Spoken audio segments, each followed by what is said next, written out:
Between the kids being home and hosting, everything in our house gets used up in summer. With Instacart, I can save money by stocking up on all my favorite summer brands. I save time by getting everything delivered in as fast as an hour. And I save myself a sink full of dirty dishes by stocking up on paper plates for the annual summer cookout. Save more on summer essentials? Spend more time enjoying summer. Add summer to cart. Download the app to get free delivery on your first 3 orders. Offer valid for a limited time. Minimum $10 per order. Additional terms apply. This presentation of In Their Own Words is dedicated to the brave men and women of the United States Armed Forces.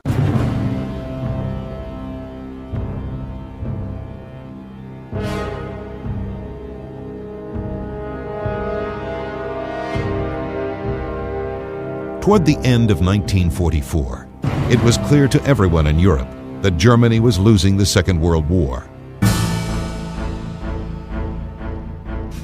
Low on fuel, munitions, and morale, the ability of the rogue nation was slipping by the hour.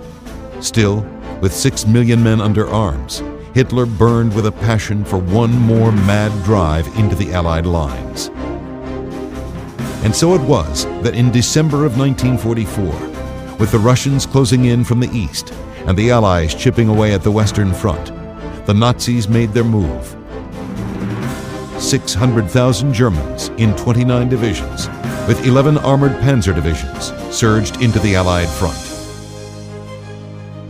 It was the setting for total Allied defeat. But Hitler had failed to calculate the most important element of all. He could count the thousands of guns, the tons of munitions, and the hundreds of tanks, but he could never grasp the unfailing courage and valor of the American fighting man. Douglas Dillard was a paratrooper in the 551st Airborne Division in December of 1944.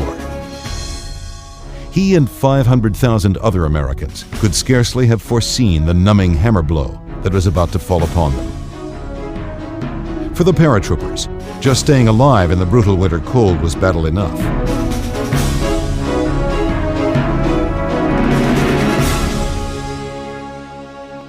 We had arrived in Lyon, France, on trains that brought us up from southern France. And we're there for about 2 weeks, maybe 10 days. And I was prepared to get suited up and go to Paris the next day for a 24-hour pass.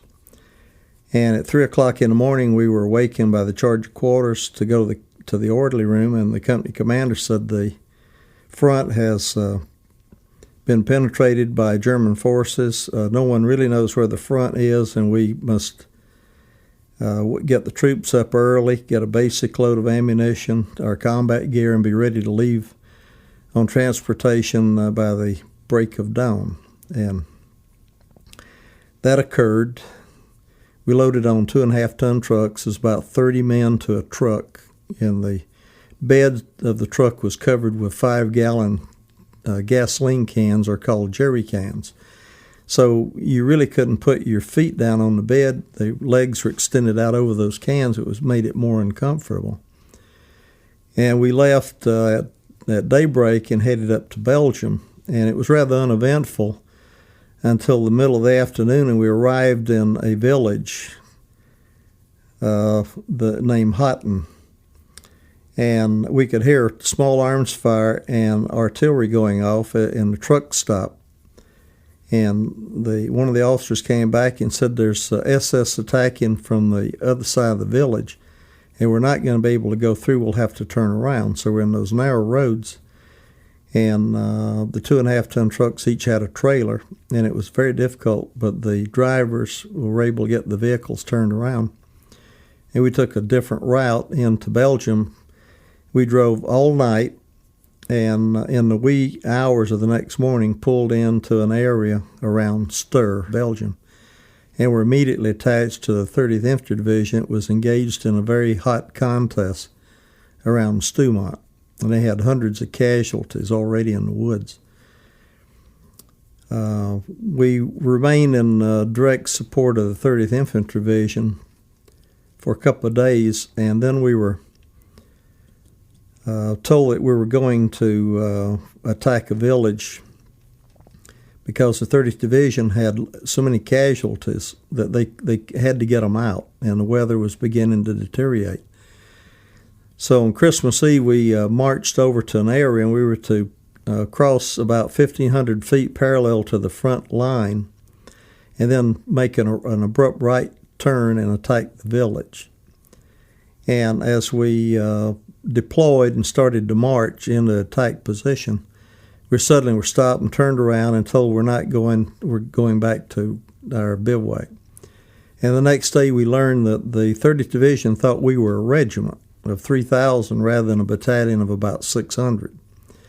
And that was the reason that mission was canceled. We're out in the elements the whole time. Everyone knew it was Christmas, but there was really not much joy, because by that time we'd already been out in the elements for over a week, and sleeping in a foxhole just wrapped up with a blanket and a shelter half is not very comfortable. And it began to show on the morale of the troops, because the exposure, I think, was beginning to have an impact. So the joy of Christmas was there, but it was not really a celebration. It was a recognition more than anything. In the bivouac area, I used to misnomer, I should have said a slit trench rather than a foxhole, because we dug in to just get below the surface of the ground, and you could stretch out and roll up in the shelter half. We didn't have ponchos at that time, shelter halves, in a blanket. And that was just before the weather had gotten so cold that you could still dig a few inches in the ground. Regarding the foxholes, in some cases, German positions were overtaken, and they really were foxholes that you could get in maybe 2 to 3 feet below the surface, or they were 3 feet deep, and timber had been placed across the top of them in order to absorb the shell fragments. Because if you're just in a hole with no cover, you're still subject to fragments from mortars and artillery shells. In other cases, efforts were made to dig a hole, but by the time we started the attack on 30 January, that was practically impossible. What one eventually did was scoop out a hole in the snow, and if you could find any timbers or any material of that sort, you try and prop it up so that it would absorb some of the fragments from any shells that were exploding in the trees. Of course, we've already mentioned that we came up from southern France, so we were still essentially lightly clothed. And most of us either wore the jumpsuit or the wool shirt and trousers. I, fortunately, had been able to barter with one of the tankers and was able to secure a tanker suit. And the tanker suit is a pair of like coveralls with suspenders that are padded, and a matching jacket that goes over it that has a wool padding inside it. It was very warm, but confining as well. I had the tanker suit, the tanker jacket, and the mackin over that, and underneath all of it, the regular wool shirt and trousers, and a wool net cap, steel helmet. And I do not remember having any gloves. And the other people made do as best they could. Some were still wearing those cotton jumpsuits, and some had managed to find some wool underwear. And I think that what had happened, the major move on the part of logistics was to open the port of Antwerp so that ships could come in, and it would really shorten the logistic line from the English Channel into Belgium. And we were caught so short with that surprise incursion into Belgium that I'm sure many units did not receive their winter gear in time to have it as we moved up and were engaged on the front. So during that period of time, we did not get any additional clothing. We should have had galoshes or overshoes. Should have had heavier wool clothes, including overcoats. And some of the men that did have overcoats, as has been noted in our history, were ordered to strip them off and leave them so that we could move fast. And historically, during that campaign, the 551 had during that 3-day period had a reputation of being fast moving, and in that way, quite often the flanks between the 505 on the left and the 517th on the right, there was not contact because we were moving fast, and eventually we paid for it with the frostbite cases. Over a period of time, that cold just permeates the body, regardless of how warmly clothed you are, because we're moving. We were in constant firefight for 3.5 days. And the perspiration that you're working up, it cools, and it really dampens the inner clothing. And you can never overcome that. And if you get that chill on your back, you'll never be warm until you completely change clothes and get in a warm environment. And I think that was true for practically all of our troopers. I think the main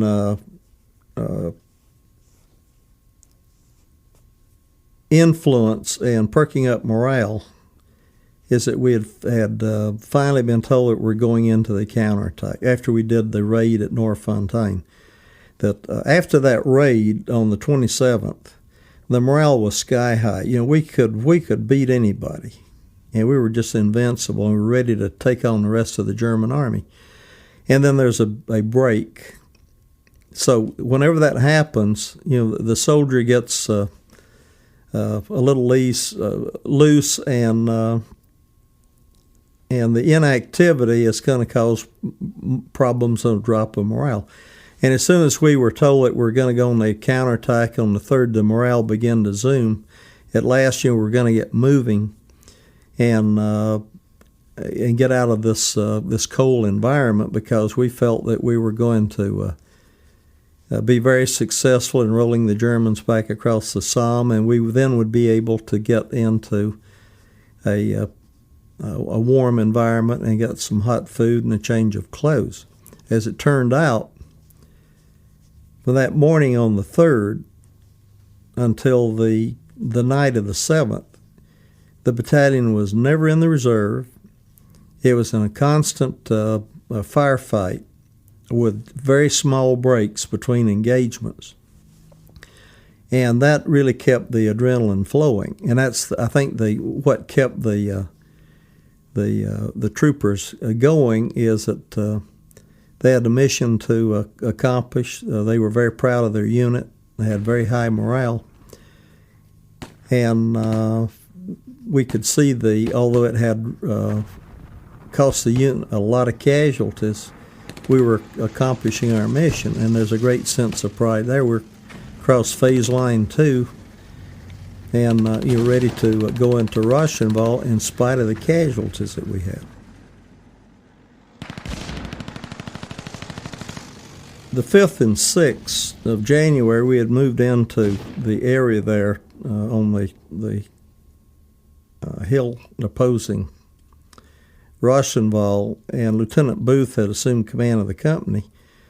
And he came down to me. I was trying to dig in, and said he was going to battalion, and I was the senior person left in the company, and that there were 2 officers coming down, and to just tell them to dig in until he got back and he would make their assignments. It was Lieutenant Kinley and a Lieutenant Dahl, and they came out of the quartermaster. And the first thing they told me is, we're really eager to get a combat entry badge. And I said, well, after today, or rather after tomorrow, we'll see how eager you are. And I showed them an area near me to scoop out some snow and try and get down in case we start getting some more shelling. And a patrol had just come back from down below, and they had identified the bridge, and the general conversation among the GIs there is that if that's a bridge, we can anticipate the Germans really resisting, because that's their exit, their access route over the Somme. And the feeling then, as we talked to each other, is that the next attack is going to be very, very deadly and probably more costly than what we've already been through since the 3rd of January. And that afternoon, Lieutenant Booth came back and he got the officers together and they began planning the attack for the next day. Roy McCraw, the first sergeant of A Company, had just come back from the aid station. On the 3rd of January, when we started in the second phase of the attack, we had crossed an open field, and as we came out of the woods to attack across that open terrain, I could see a tank off to my left and hundreds of Germans digging in along the line that we were attacking. And I thought to myself, God, this is absolutely crazy that we were going to be able to accomplish this. And Captain Dalton, I was the communication sergeant, so I was with the company command group. He and I, the first sergeant, and the liaison officer. And we started out across that field, and we got about in the middle of the field, and an 88 tank round exploded right in front of us. If we'd been 10 feet further, we'd probably all been killed. But it knocked everyone down, and as we shook our head and looked around, Captain Dalton was lying down there. So we pulled him back. We got a medic, and he was hauled off the field. And Sergeant McGraw had hurt his back because we had trouble under that fire. We're still getting machine gun fire and sporadic tank rounds being fired directly in our position. So we were moving and dragging and moving, and he hurt his back. So that night he went in the aid station. So when he came back that day on the night of the afternoon of the 6th, he went around and checked all the troops, and by that time, both of my feet were completely numb up to my knees. I couldn't even stand up. And Roy said, you got to go to the aid station. If you don't go, you're going to lose your feet. And the reason that happened to me the first day, as we started the attack, we came down the very steep hill from Bas Badu, made a right turn and started up a kind of a meadow to get in our tight position, and there was a stream right in the middle of that meadow, and as I started to jump across the stream, a mortar round landed right in front of me, and I misjudged and fell right in the stream, so my clothes and my feet were completely wet. And we kept moving. I didn't have a chance to change, and the second night, one of the troopers did remove his boots, but he couldn't get them back on. I said, I'm not going to do that. And the night I was evacuated, I still had the same boots and wet socks that I'd had that first morning when we started. And that directly contributed to my case. Fortunately, they caught it in time, and after 4 weeks in the hospital in England, I was released for duty and went back and joined the 82nd. So I credit Roy McGraw really with saving my life that night, because I would have been right with Lieutenant Booth. And when he stepped around that curve and that MG-42 raked him from one end to the other, I probably would have been caught up in it also. I believe from the standpoint of surviving that I was really amazed that for the extended period of time that we had been out in that environment and had been subjected almost hourly to showers of either mortar or shells, and being constantly in a small arms engagement, that in my case that I was still standing. And I once again had that feeling that I've heard echoed time and time again, that it's the guy on the right and left that's going to get hit, not me. And I think that even today, in the back of my mind, I still have that feeling.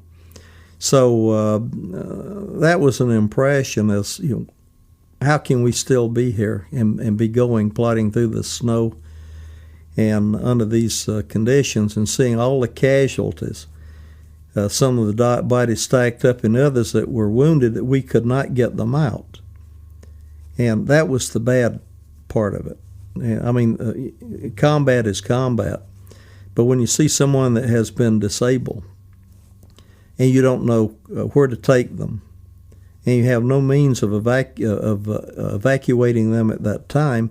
And with those elements, you know they're going to freeze to death. So that was the downside of that. And I guess again, in the back of one's mind, you would think, well, that may be me next.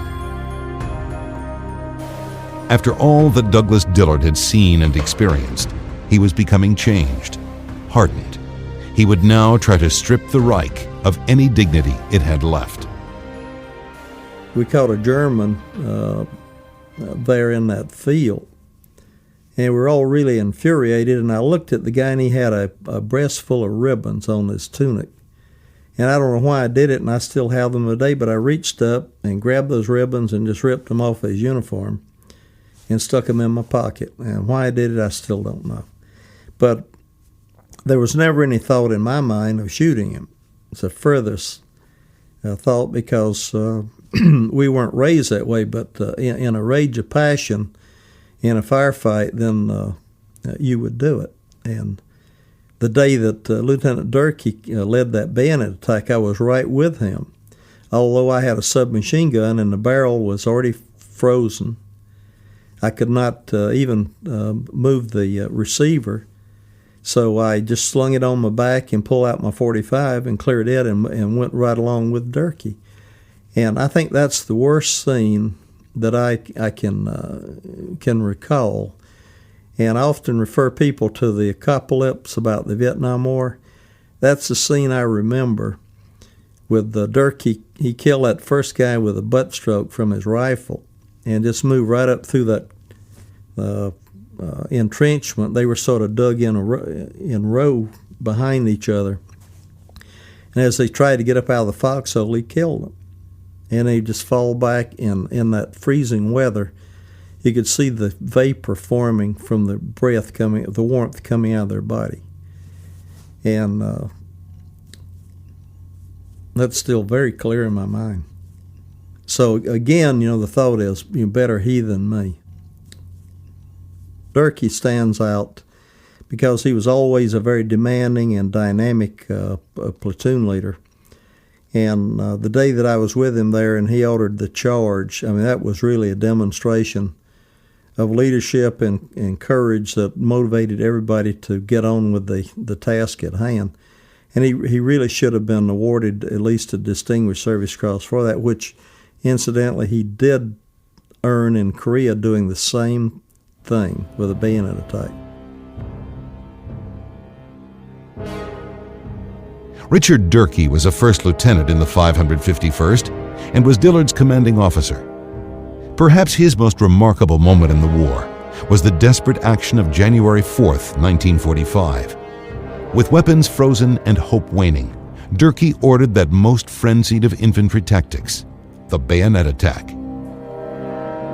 It was on January 4th that we launched our initial advance, and we had a position where they were concentrating, the enemy was concentrating a considerable amount of fire upon our right flank of our battalion, and so we launched an attack from the right and left onto the German position.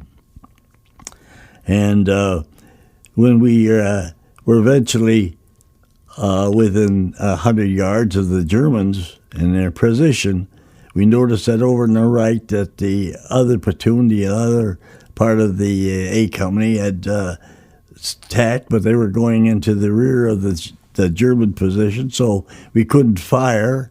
And so I told the men to put their bayonets on their weapon, fix bayonets, and I said, let's go. And we attacked with our bayonets because we couldn't shoot our weapons any longer. And there's something like 20, 30 German Germans that were bayoneted and killed in their foxholes. For 3 days and approximately 3 nights, we just pushed and pushed. We attacked and attacked. We would gain probably 100, 200 yards, but we'd keep on pushing all the time, and we didn't have time to sleep. But Durkee was about to experience the fiercest combat of his long career. It was the 7th of January, 1945, the middle of the ferocious Battle of the Bulge, and he was leading a small patrol to reconnoiter the target for the following day. The evening before attack at Rockville on the 7th, as I said before, I led a intelligent patrol, a combat patrol to Rockville. And as we approached the town and got near there, I could hear the Germans. I couldn't see them because it was dark and it was approximately 5:30 in the evening. But I could hear the sounds, and I knew exactly what they were doing. They were digging in, and they were placing up their machine guns. And by the time I got back to the unit and reported to my S2 officer, I told him that Rockville was going to be really defended. They're going to really defend Rockville. And they're setting up machine guns there, and they're going to have fields of fire. It's unbelievable. And that it'll be a tough mission to take that town. The battalion commander tried to get the attack called off. He said we wasn't prepared to do it because of ammunition difficulty, supplying ammunition, the morale of the men. But I want to say one thing, that I wasn't exactly approving this approach that he had. I think that if we had the order to attack, we should attack. Our platoon was supposed to, we divided our company into 2 platoons. We had lost so many men, our 3 platoons, it wasn't feasible any longer, so we divided up the company strength to 2 platoons. I took one, and a lieutenant took another. And he was told to lead the way up toward the town of Rockville and pick up several machine guns that was going to support them and continue on the attack, and we would follow them in our platoon. But it didn't work that way because he took the wrong way up there, and I saw that he took the wrong route, and I informed the company commander of the fact, and the company commander says, okay, let him stay there, and you follow your right approach that you're going to take. And so we led the attack. And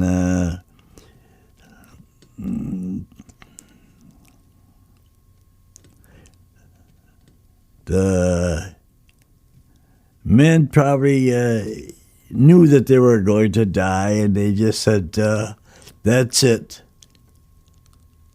We got to do it anyway. And they moved on out. And my 2 scouts went first, and I and 2 other officers that I just got assigned to from the quartermaster, Dahl and another officer, were immediately killed. My 2 scouts got halfway up to the ridge toward Rockville, and the rest of the platoon started getting shot at and dying like flies. And I moved on up, and me and the bazooka man knocked out 1 machine gun. Then we continued on up and got up to a wall that was just in front of the town. And I said, now we got it made. And I looked back over to my rear, and I looked back, and I didn't see my men. And I wondered, what the heck happened to the men? I thought they were following me. And then I saw my runner, Casanova, and I yelled to him to send up the men. And what happened was that we had made a little turn in the road, a bend in the road, and the men had got that bend, and that the 2 German machine guns concentrated on the exact spot where they were going to go across the bend and fired, and as soon as they got there, they were killed. And he yelled back and told me, he said, they're all dead, sir. And I said, the bazooka man, I says, oh, boy, I says, we've had it. But I'll cover you. You get on back there to the rear. So he said, yes, sir. And he started crawling back to the rear. And all at once he got tired, I guess. He got up to run, and he got hit several hundred times, I think, and fell dead, of course. And so I crawled around to the bend, and I saw the piles of dead bodies at the turn in the bend of the road. And I knew then that it was just decimated. So I got back, and meantime, the two other companies of the 551 attacked from the south side, and they took Rockaville. And I went and set up an aid station for my wounded, and got the wounded men back and put them 5 yards apart, about 16, 20 wounded. The rest were dead.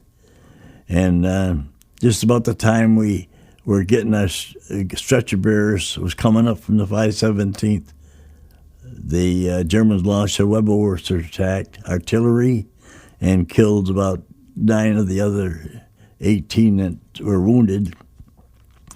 And finally that let up. Then I got the wounded in the truck and took them to the 517th Regimental Aid Station. Left them off, and I came on back. And the battalion commander called me on the radio and asked if I could bring up a bunch of men to be to ready a counterattack. The German launched a counterattack on the south side of Rockaville. And I said, yes, sir. And so I went over to my men, and they were just sitting around laying there asleep. And I asked if they'd go back up at the front lines with me. And they said, yes, sir. And we took off to the front lines and spent the night up there defending the west side of the east side of Rockaville. The 8 men, I still remember their names, and they were really 8 brave soldiers. We applied our foxholes up there with the dead German bodies to keep the wind off us, and the Germans launched a counterattack at about 3 o'clock in the morning, and we fought that off. And fortunately, we didn't lose any more men, and that was the last bit of combat we had with the 551. The weather soon turned, and the troops would have Allied air support. But the memories would remain with those men forever, those very special men of the 551st. Oh, I think the battle, the Bulge probably would have been over with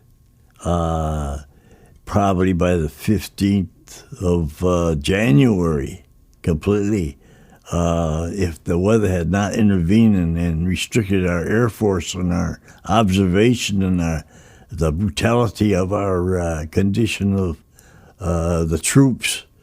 But the weather was so darn terrible that you couldn't operate like you would normally militarily. You couldn't get the men to push forward as fast as you needed to push forward and to make a successful attack. They slipped and had a terrible time even carrying their gear, carrying their mortars and their machine guns. The weather was utterly terrible.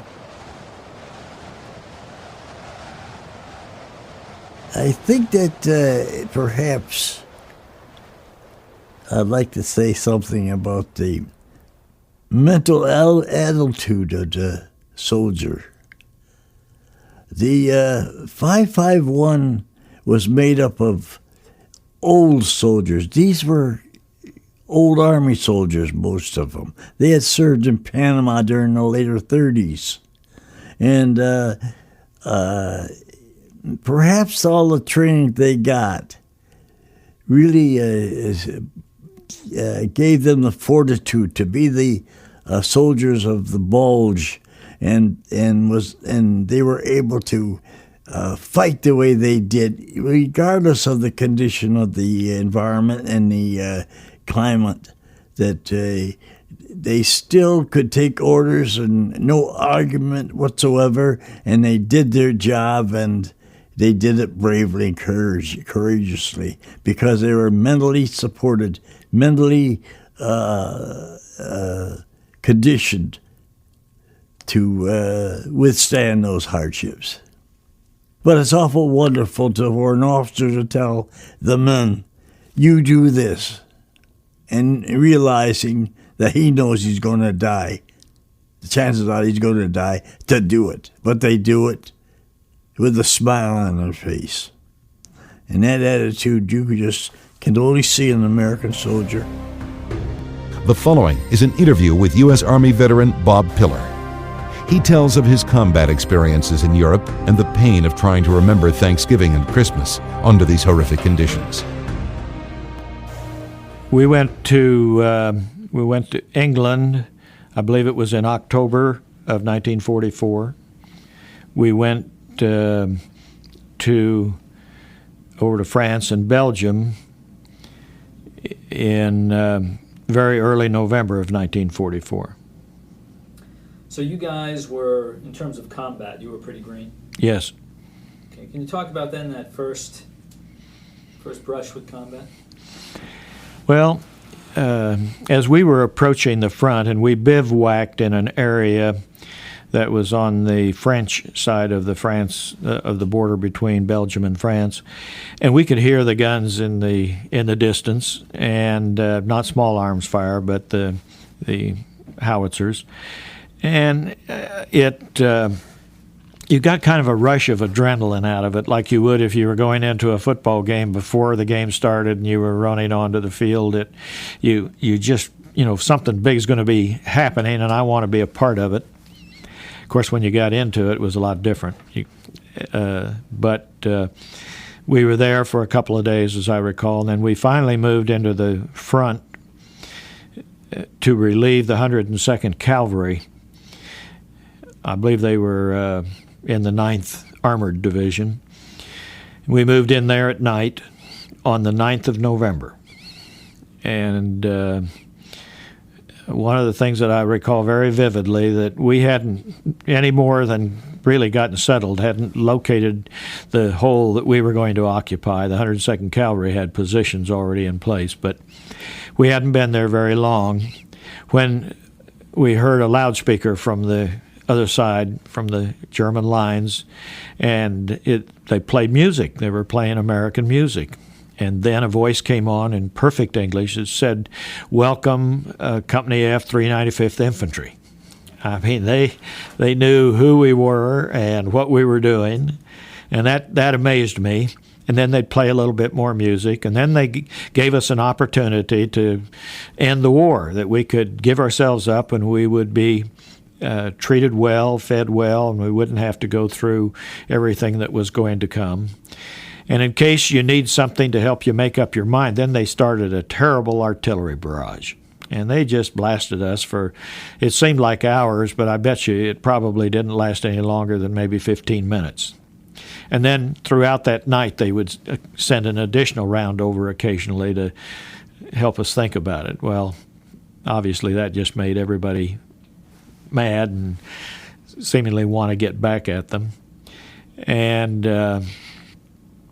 that was after a few days, you were into the routine, doing outpost duty at night, doing patrol work. All the patrol work, as I recall, was on a volunteer basis. I think most everybody volunteered. I know that I did. Volunteered to do patrol work. They were usually combat patrols, and we were trying to find out, our mission was to try to find out what was over there and what the strength was. And we kept, every time we came back, we said that, we've run into resistance just about the time we crossed their wire. And and we could hear vehicles moving and things. So it sounded to us like maybe something was going on. Maybe it was just normal movement, and because we were so new that we were listening to everything. It's just like at night when you were doing outpost duty. You could see things that weren't there. You could hear things that weren't there. I mean, that was just part of getting accustomed to it. At this point in the war, is that what you guys were thinking? We didn't know, really.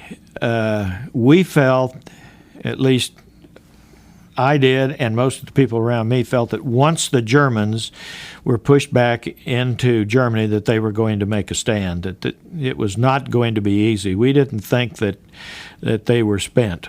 At least I didn't. And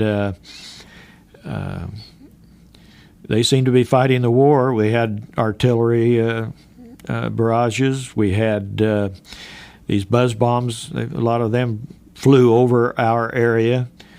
And you had certain guys that became over anxious and tried to shoot those things down, which would be the dumbest thing that you could possibly do. If one ever landed right in our area, why, it would been devastating. We did hear some that went into the ground behind us, and we could feel it and hear it, and that probably sent the message better than anything. Now here you are approaching the mid-December, heading for the Christmas season. Were you guys anticipating Christmas at that point? And anticipating a celebration? Yes. My memories are just a little bit vague on this point, but I don't think we got a Thanksgiving dinner. And so we were looking forward to a big celebration at Christmas time. And we thought things were going to be fairly quiet, other than the artillery. We thought that because the bad weather was due to come and that things would normally slow down. Okay, so the 16th, what happened on the 16th? Well, as I told you earlier, I had had a small wound that didn't amount to much. At least I didn't think it did. I didn't even, I don't recall any special treatment for it at all. I think the medic assigned to our company may have put a little bandage on it. It wouldn't have been anything more than what you would have gotten out grubbing around hunting and maybe gotten pricked by a thorny bush. But as it so happens, a couple of little pieces of shrapnel had gotten in there. That's what caused it. I didn't know it. I felt a sting, but I didn't know what it was. But I got blood poisoning. And so I had to go back to a clearing station, and I might have been evacuated all the way back, but because I had pretty advanced the red streaks running up my arm and a big lump under my arm, they had to stop and give me penicillin. So that probably was on the day that the Bulge hit the 99th Division, that I wasn't with my outfit that day. But it was either the next day, which would have been the 17th, or no later than the 18th of December. They came to the hospital, told us that everybody had to be evacuated. They had only means to carry out the wounded who couldn't walk, and most of those people were ones that had lost limbs or were more severely injured. Anybody that could walk was going to go back up to the front. And so we were immediately sent back up, and I rejoined my outfit just in time to begin the withdrawal back to the Elsenborn Ridge. With the busy fall season just around the corner, you might be looking for wholesome, convenient meals for jam-packed days.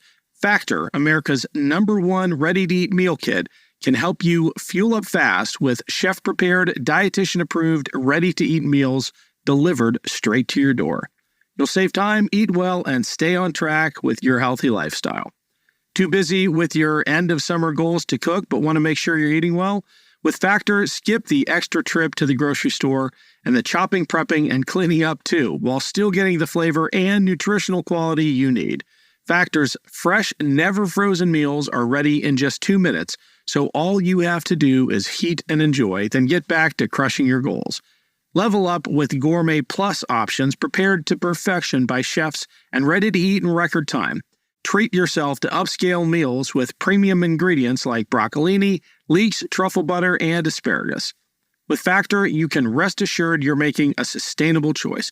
We offset 100% of our delivery emissions, source 100% renewable electricity for our production sites and offices, and feature sustainably sourced seafood in our meals.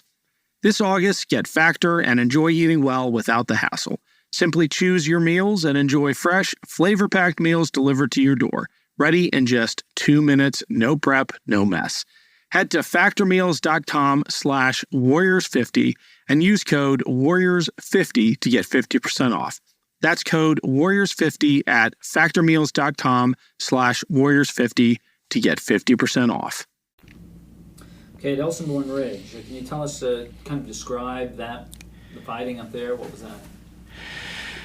Well, again, most of the fighting was artillery. We could see the Germans along the edge. We were more or less out in the open, at least as I recall it. We were in the open, and they were in the woods across from us. And we would only see them as they came out to the edge of the woods.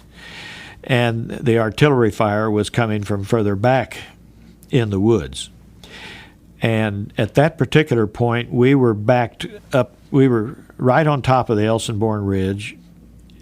And I remember right behind our position, you went down a little slope, and there was a road. And right on the other side of the road, our artillery was in place. So we were listening to our artillery night and day and getting blasted by the German artillery night and day. And it was kind of a nerve-wracking time. And then I remember it started snowing. And I don't know how much it snowed. It seemed to me like it was several feet. One thing nice about it, it was warmer down in a hole with snow than it is just laying out there on the top in a foxhole. That attack went on for days and days of trying to get the ridge, Elsinborn Ridge? Yes. They just, I think the worst of our position held.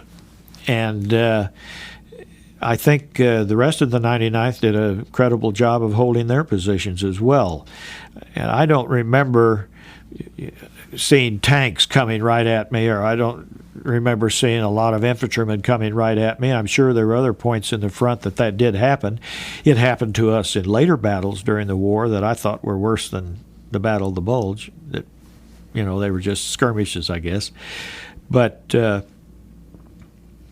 we traded small arms fire from the Germans. They could see us. We could see them. We'd fire at them. It was not very effective. It's just mostly the artillery. I do remember one day a German fighter strafing our positions, and he made several passes, and everybody was shooting at him. And somebody further to our right or further south from us, not very far away, might have been a couple hundred yards, must have gotten a good hit because the plane went down right in front of us. And I remember the snow just going every place as this guy was plowing through it. He wasn't hurt because when he jumped out of the airplane, he started running. He was a little bit disoriented, as you could imagine. He started running to our lines first, and then he realized that he was going the wrong direction, turned around and started to go the other way, and several of our guys jumped up and ran out in the snow, of course exposing themselves, and to capture him. And they did. They caught him, and they brought him back, and it wasn't just being a prisoner they were looking for. They had that guy stripped by the time we got him back to our command headquarters. One guy wanted his flight pants, another his jacket, another one his boots. I do remember I was one of the ones that took him back. I wasn't one of the ones that ran out there in the field to take all of his clothes from him, but because of responsibility that I had, I took him back to company headquarters and sat there with him. Good, tall, good-looking blonde guy, and he wouldn't answer any questions, as you could imagine. So they took his clothes for warmth? No, they just souvenirs. By this time, you see, we're settled in. I mean, we're old veterans now. We've been online for almost a month, or a little over a month. Now, you guys obviously worked with him, as you said. I mean, so now, there were these tremendous attacks. Apparently you were really outnumbered. What was your thought? I mean, were you guys thinking you were going to make it through this? I didn't think in those terms, whether I was going to make it through. I really didn't. You just thought about, if they start coming, we're going to just do everything we can to stop them. And we did some crazy things. I thought. I know our regimental intelligence came up one day, and they wanted us to feel out the German positions in that area, and they sent a patrol out. And I was up there at the time they were doing the patrol briefing, and these guys didn't have a chance. They were going to be exposed, even though they wore all the white gear. And the officer from regimental intelligence, who was directing this operation, wouldn't listen to anybody who objected to it. And I remember we had a Lieutenant Stewart. I've often wondered what happened to Lieutenant Stewart, because he told him, I don't know that this man was a major. He could have been a colonel. He could have been a captain, but I think he was a major. And Lieutenant Stewart didn't want to send the patrol out, and so he got relieved of his command right there. And then he said something to me, as I recall it, and I said, well, I think Lieutenant Stewart's right. And he asked me, I shouldn't say anything more. I don't remember what he said, but I didn't say anything more. It was something to the effect that I got the feeling that if I did, I would be on that patrol. And they went over, and every one of them, they got wiped out completely. It was a foregone conclusion that they would. But those are the kind of things that I regretted more than anything. So let's talk about Christmas now. Do you remember where you were as Christmas Eve, Christmas approached? We were just on the ridge outside of Elsenborn, in the same position that we had occupied when we came back. And by this time, the snow was deeper, and we had accepted the fact that we were not going to have a Christmas dinner, because they could barely get the rations that we needed to subsist on. They did drop some supplies to us, but the weather, was not good. And we, for the first time, saw a little tracked vehicle. It was not a whole lot larger, maybe, than a couple of Jeeps, had tracks on, and they worked very well in the snow, and they brought up more ammunition to us, and they did bring up K rations. So we ate K rations for Christmas. I don't remember that Christmas was any different than any other day. You were just out there, and there wasn't anything you could do about it. You just had to wait for the next event or the next day and hope that everything turned out all right. How did you stand in knowing that it was Christmas Eve? Were you thinking thoughts of home? Oh, yeah. You wondered what the folks at home would be doing. Did you find, was it a good thing to think about that? Was it a bad thing? What was it? Not good. That would make you, a person, a little bit sad, but you got over it pretty quick. Everybody else was in the same position that you were in. There wasn't anything that anybody could do anything about it. You just, I remember one artillery barrage, and the Germans would do things like this. If it was Christmas Day, you knew damn well you were going to get blasted. And they did blast it. And I remember saying to our company commander that I said, I wonder if this thing's ever going to end. And that's about the only time that I really got down low, and it didn't take long to get over that. When they were dropping the dude, were you any mail, any kind of acknowledgement of the day, packages? I don't really remember whether we got anything on Christmas Day. See, we weren't very far from the initial attack at that particular point, and any transportation that could get through was being used for ammunition and what food supplies they could get to us. The weather. Now, first of all, can you just kind of paint the picture for us about how cold and how miserable it was? And apparently there was some clearing around Christmas time? Yes, and I can't pinpoint the time, but and whether it was on Christmas Day or before or a little while after, I do remember for the first time, and this was the first time that we had real hope that maybe this thing had been turned around, because then the planes started flying again. And when the planes started flying again, things got better. The only bad experience that we had there, and I don't think this happened on the Battle of the Bulge.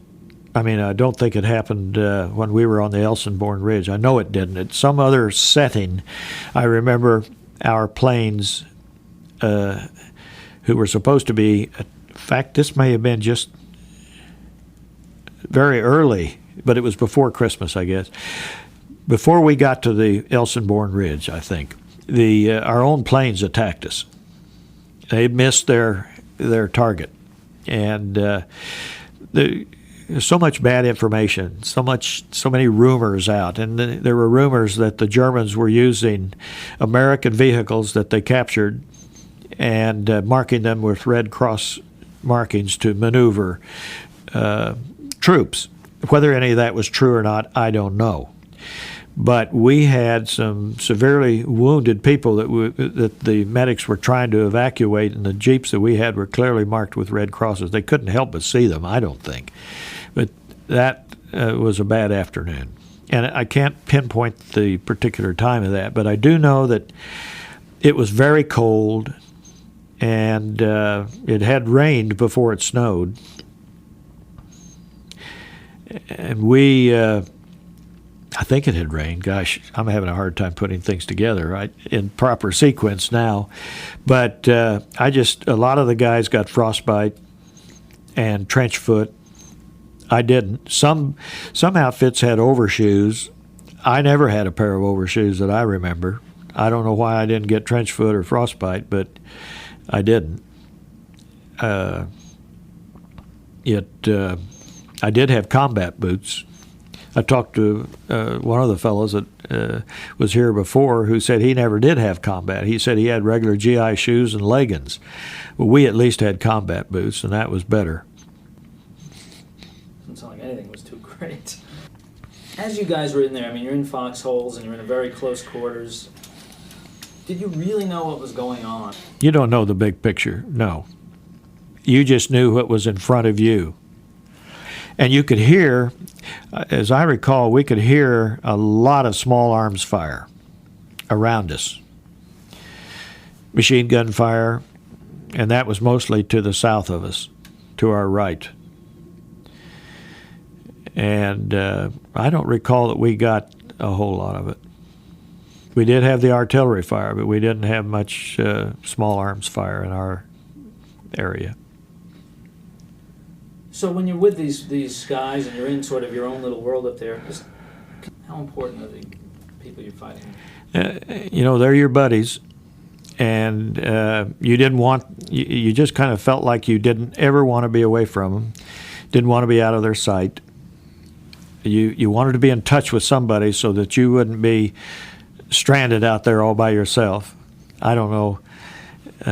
I remember when we were withdrawing back to the Elsenborn Ridge, that because I was loaded up with penicillin and I was not really well, and I was having to stop every now and then along the way, and I was so worried about whether, keeping up. I didn't want to be separated. Well, it's much the same way. If you had a buddy, you wanted to be close to your buddy. Not that he was your blood brother or anything, but he was the guy who's going to look out for you, and you were going to look out for him. And so you always had somebody like that. You just had to be close to people who were sharing your experience so that you knew that you were in it together, and that made it easier. How about in terms of the cause, then? In terms of the cause, I think in the heat of battle, you're not fighting for the flag or your country or anything. You're fighting for survival. You want to survive, and you're going to do whatever it takes with honor. I mean, we didn't have anybody that turned and ran. Nobody that I know of, and you were going to hold your territory. It's just like the defense on a football team. You weren't going to let those guys get through, and so that was our main thought, as I recall it. But you didn't think about the fear factor? Yeah, you were afraid. I mean, that's always there. Anybody says they weren't afraid is a fool, I think, because you would do what you had to do, but you were cautious.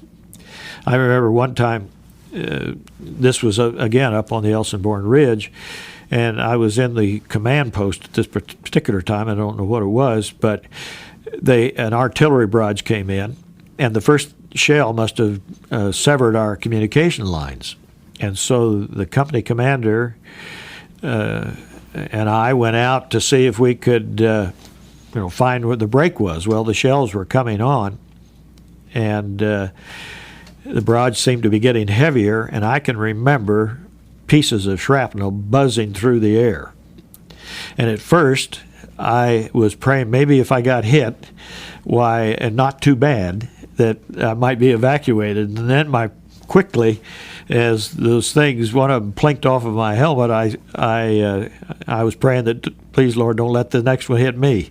You know what I mean? You had all kinds of crazy thoughts, but I didn't want to get hit. How about this idea of, we've heard about the Christmas truce in World War I. When you were there on Christmas, was there ever a thought of peace on earth, goodwill to men? I mean, different thoughts on that day towards the enemy? Nope. I didn't hate anybody over there. I figured those are guys just like me.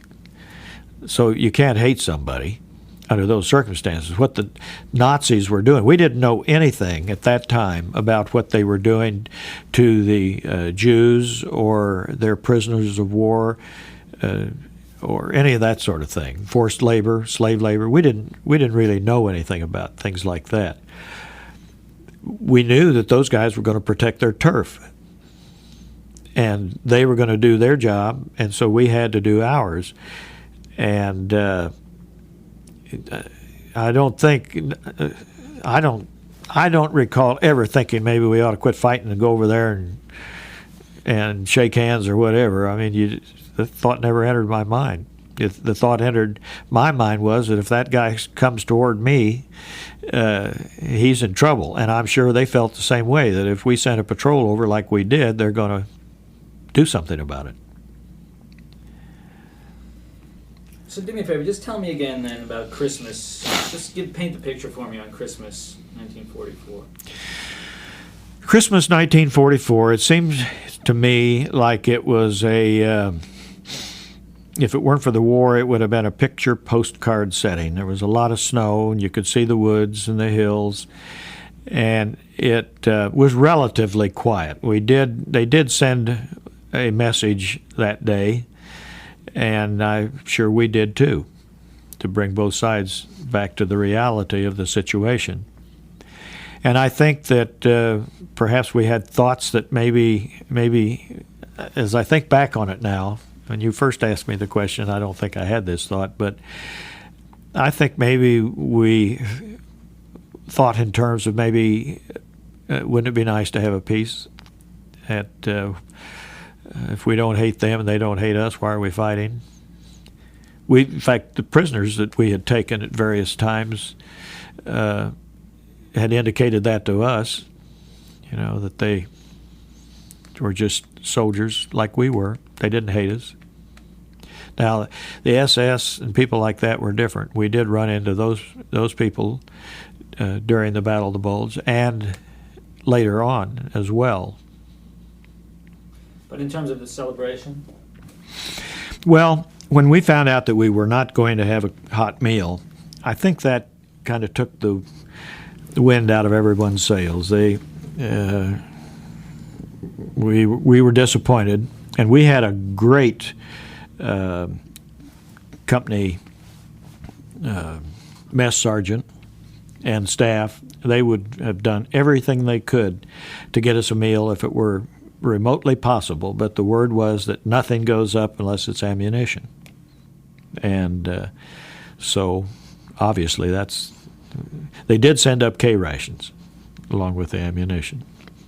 So morale on Christmas, would you say there was a lot of homesickness? Was there were people trying to sing? I don't remember anybody trying to sing.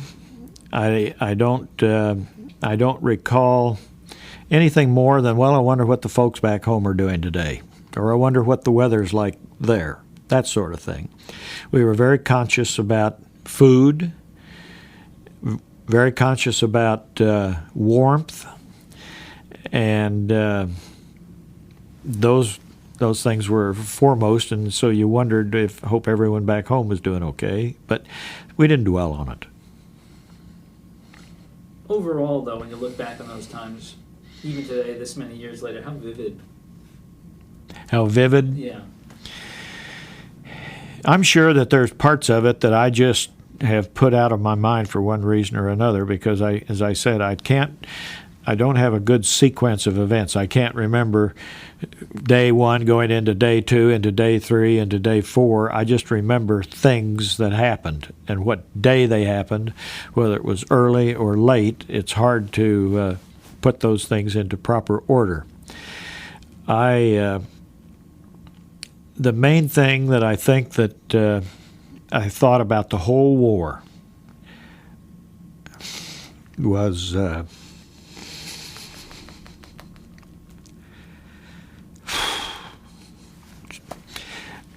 how we lived through it.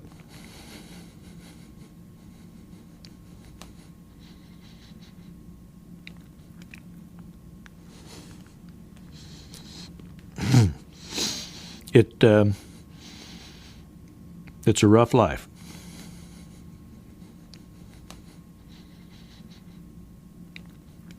Said I was raised in Great Bend, Kansas, and I grew up in the Battle of the Bulge.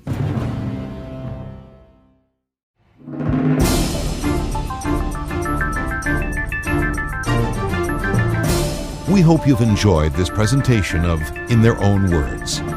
This program was created and produced by First Person Productions, Incorporated, in association with the Documentary Broadcasting Company. Produced by David Benson. Written by Rod Pyle. Engineered by Greg Bartheld and Brian Donovan. Narrated by Bill Ratner. This production is copywritten by First Person Productions, Incorporated. Any unauthorized broadcast, public performance, or copying is a violation of applicable laws.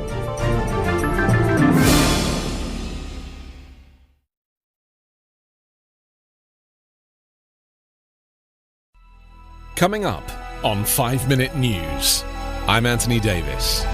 You might think it's partisan because maybe it's critical of one side or the other, but it's not. It's just the truth. And I think that's also something that's kind of unusual for Americans listening to the radio or to podcasts, because the news landscape in the States has been so partisan for so many decades. So 5 Minute News is verified, truthful, independent, unbiased, and essential world news daily.